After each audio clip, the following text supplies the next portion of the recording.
Bismillahirrahmanirrahim.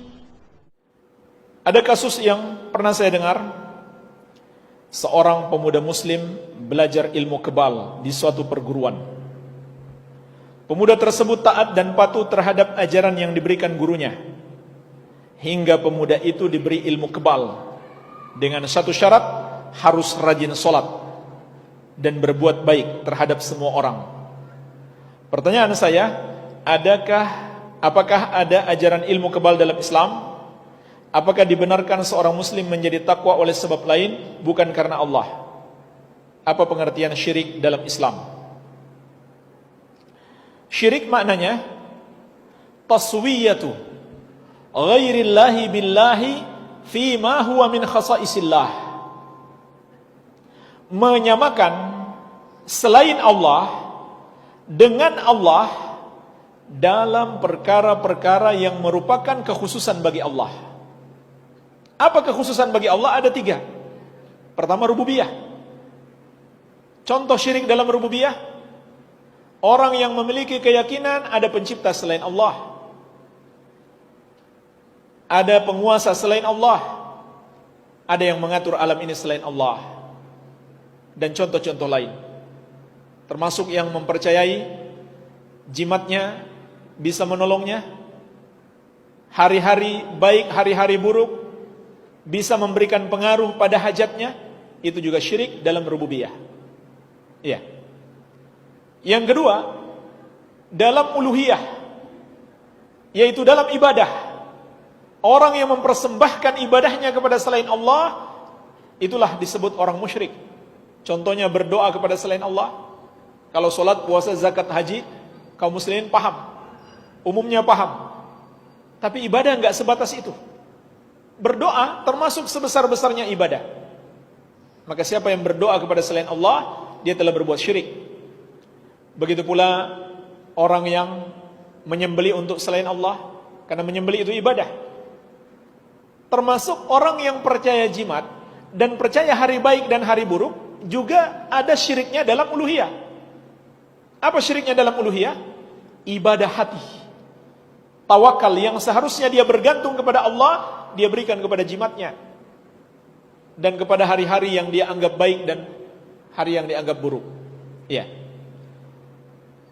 Yang ketiga, syirik dalam asma wa sifat. Syirik di dalam asma wa sifat. Contohnya apa? Orang-orang Nasrani menamakan Allah bukan dengan namanya yang sebenarnya, dan mensifatkan Allah bukan dengan sifat Allah, tapi sifat makhluk. Mereka namakan Allah dengan siapa? Al-Ab. Apa artinya Al-Ab? Bapak. Dan mereka sifatkan Allah seperti manusia yang memiliki anak. Ini kesyirikan mereka.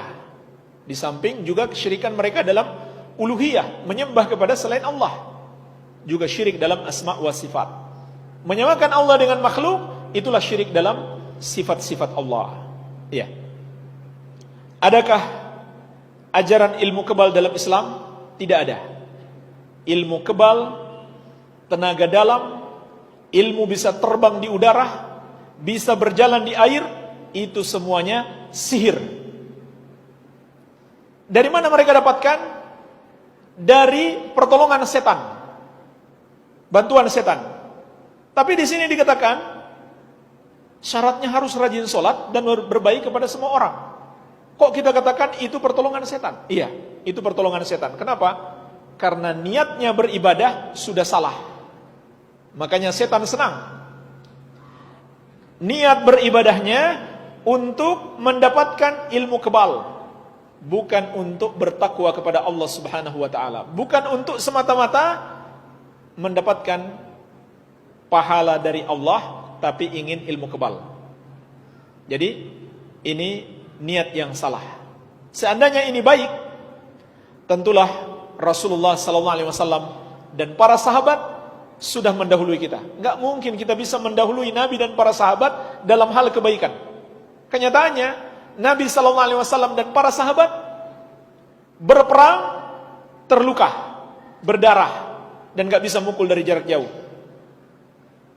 Mereka punya pedang, punya tombak, panah, ya, kecuali pakai panah bisa dari jarak jauh. Gak ada yang punya tenaga dalam.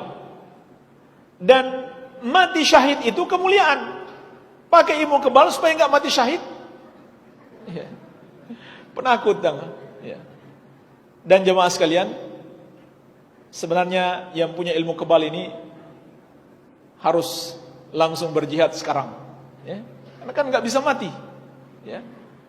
Hebatnya, kena rudal nggak mempan, ya.